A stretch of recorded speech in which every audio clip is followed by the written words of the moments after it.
getting the cards in the mail, and first I'm like, wow, somebody sent me something. Something about the pictures touches like different parts of our minds and our emotions.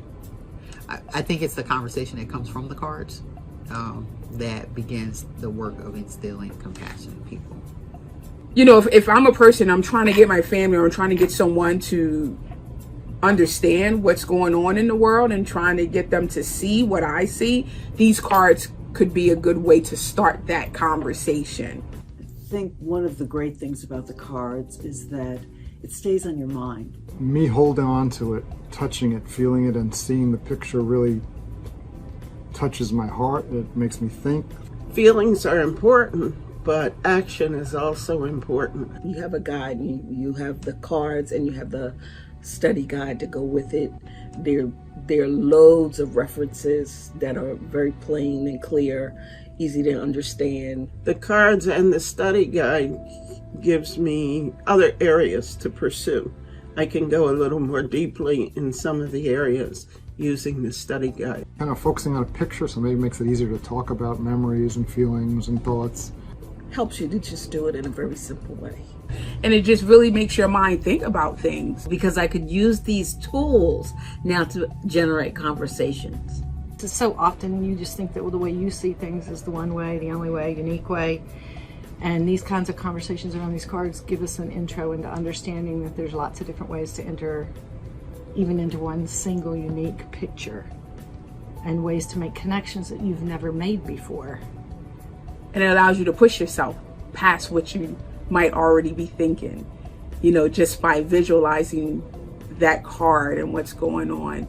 It could push you past, let's say you might have negative thoughts, push you past that and think a little more to see that individual or to see a certain situation a little differently.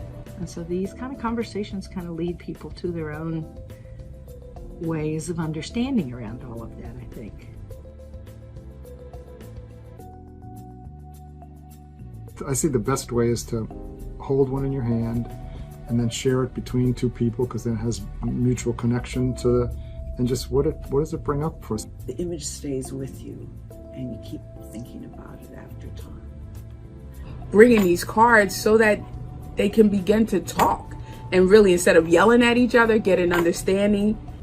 Gave me an opportunity to heal some, to feel what I feel, to share my feelings, and to get past some of the upset.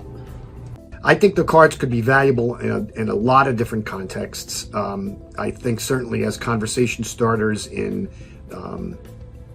meetings that are more about work culture than they are about work processes. You know what, I always say small groups, maybe like an introduction to a larger group and then breaking up into small group conversations. You know, a jumping off point for having a conversation at a retreat, whether it's religiously sponsored or not.